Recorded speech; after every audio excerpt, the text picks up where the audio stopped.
अभी आपने कहा था एक लिंक क्लिक करेंगे तो क्या क्या चला जाएगा, जरा इसको समझने की कोशिश करें। ये तो वो एप्लीकेशंस हैं जो आपके फ़ोन में जेनरिक हैं, वो हमने देखी है, पर आप कोई भी एप्लीकेशन सर्च करेंगे वो डेटा तो ले ही रही, तो उसमें कोई हिडन फैक्ट नहीं है। मैंने यहाँ पर एक एप्लीकेशन लिंक्स क्लिक किया हुआ है, privacy.net/analyzer। जी, आपके लिए दोबारा इसको ओपन करते हैं।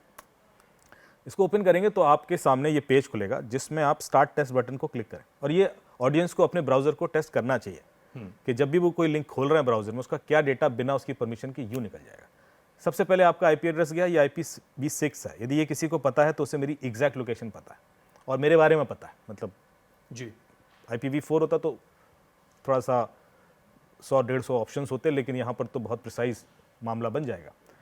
तो उसको पता है कि मैं यहाँ हूँ इस एरिया में, उसको मेरा पता है कि सिम कार्ड कौन सा है, मेरा ऑपरेटर, उसको पता है कि मैंने ये लिंक मोबाइल आईफोन पे खोला, एंड्रॉयड पे खोला, विंडोज़ पे खोला या डेस्कटॉप पे खोला, तो आप देख रहे हो डेस्कटॉप पे खोला।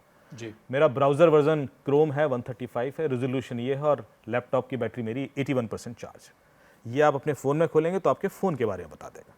यदि ये वेबसाइट ये सब कुछ ले सकती है तो कोई भी वेबसाइट ले सकती है, बिल्कुल, क्योंकि आपने कोई स्पेशल परमिशन तो दी नहीं इसको। यही समझाने की मैं कोशिश कर रहा हूँ कि जो भी लिंक आप क्लिक करते हैं बाय डिफ़ॉल्ट इतनी इन्फॉर्मेशन तो चली जाती है, और इतनी इन्फॉर्मेशन भी बहुत काम की है, बिल्कुल, क्योंकि यदि ये भी मुझे पता है मैं आपके संग ट्रस्ट बिल्ड कर सकता हूँ और आपको नुकसान पहुंचा सकता हूँ। तो कई बार फिर इसके बाद आप आगे देखिए, टेस्ट ऑटोफिल लीक टेस्ट है, जिसमें जो आप ऑटोफिल डिटेल्स होते हैं वो आपके चोरी हो सकते हैं या नहीं, वो यहाँ से टेस्ट कर सकते हैं। जैसे क्रेडिट कार्ड में ऑटो फिल्स डालते हैं। हाँ, जैसे कि जब आप कोई फॉर्म भरते हैं यस, तो बहुत सारी डिटेल देते हैं, name, email ID, Aadhaar card, bank account detail, passwords, yes, और कई बार ऑटो फिल सेव भी हो जाता है। ये सारी डिटेल आपके ब्राउजर में सेव हो जाते हैं। नेक्स्ट टाइम जब आप कोई दूसरी वेबसाइट पर कोई दूसरा फॉर्म भर रहे हैं और वहाँ पर नेम टाइप करना है तो आपको एक ऑप्शन दिखाई देता है कि आप टाइप मत कीजिए, यहाँ से सेलेक्ट कर लीजिए। बिल्कुल, ये जो डेटा है इसको कहते हैं ऑटोफिल, क्योंकि वो आपके ब्राउजर में सेव हो गया था और अनइनक्रिप्टेड होता है। सो ऑटोफिल डिटेल क्या है, क्या क्या डेटा आपके ऑटोफिल में सेव्ड है, ये चोरी तो नहीं हो सकता, इसको टेस्ट करने के लिए यहाँ पे ऑटोफिल लीक टेस्ट है, जो कि मैंने डिसेबल कर रखा है तो इसलिए यहाँ पे कुछ नहीं दिख रहा, अदरवाइज आपको यहाँ पर वो सारी इन्फॉर्मेशन दिखने लगती है। फिर यूजर अकाउंट टेस्ट, आपने कौन कौन से लॉगिन कर रखे हैं, आप देखिए मैंने जो लॉगिन कर रखा है दिख रहा है।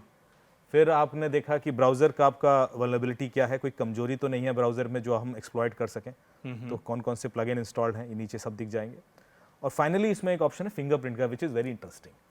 ये बताता है, क्या ऑप्शन है? देखिए जिस तरीके से आप इंटरनेट यूज़ करते हैं और जिस तरीके से मैं इंटरनेट यूज़ करता हूँ या जिस तरीके से कोई भी इंटरनेट यूज़ करता है, हर किसी का एक यूनिक पैटर्न होता है। किन्हीं भी दो लोगों का इंटरनेट यूज़ करने का पैटर्न मैच नहीं करता। जी, वो आपका डिजिटल DNA है, वो आपका डिजिटल फिंगरप्रिंट है। तो यदि आपका डिजिटल फिंगरप्रिंट मुझे मिल जाए तो मैं आपको लाखों लोगों में पहचान सकता हूँ, ढूंढ सकता हूँ। मैं क्या सोचता हूँ, किस तरीके से इंटरनेट यूज़ करता हूँ, ये तो मैं आपका, चूंकि इतनी सारी वेबसाइट आपका ब्राउजर डिटेल ले ही रही हैं तो वहाँ से तो पैटर्न बना ही लेती हैं जी, पर then they can also find you. मान लो आप छुपना चाहते हैं, आप एनोनिमस हैंडल यूज़ कर लेते हैं, मोबाइल बदल देते हैं, ईमेल बदल देते हैं, लोकेशन बदल देते हैं, सब बदल देते हैं। आप सब कुछ बदल सकते हैं, अपना बिहेवियर नहीं बदल सकते। जी, जो आप जिस तरीके से इंटरनेट यूज़ करेंगे और वही एक माध्यम होगा, with AI this is quite possible and easy also, कि वो आपको फिर से ढूंढ लें, ट्रैक कर लें। तो इवेंचुअली जिस डायरेक्शन में हम जाएंगे वो होगा पासवर्डलेस सिस्टम।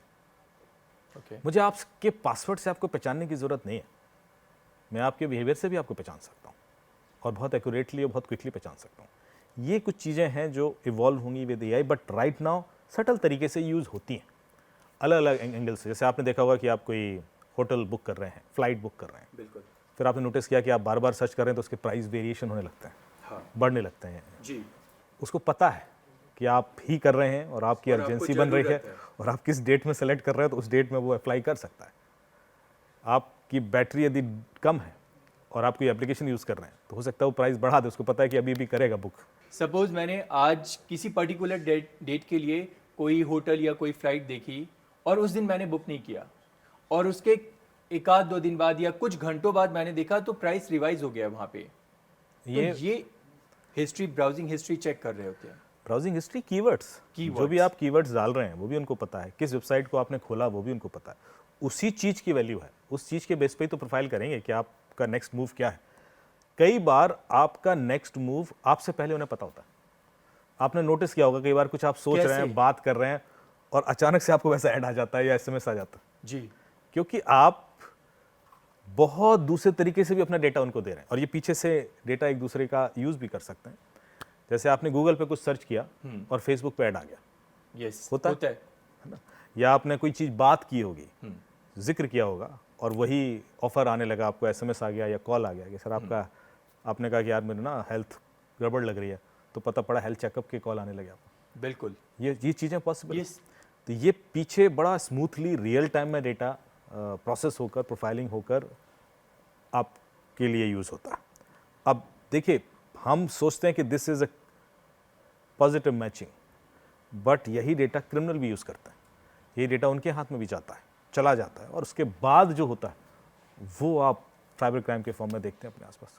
क्योंकि जितने भी मैंने आपको एक बार पहले भी बोला था कि जितने भी फाइनेंशियल फ्रॉड के केस होते हैं, कभी ऐसा हुआ कि किसी ने आपसे आपका बैंक का पासवर्ड मांगा हो?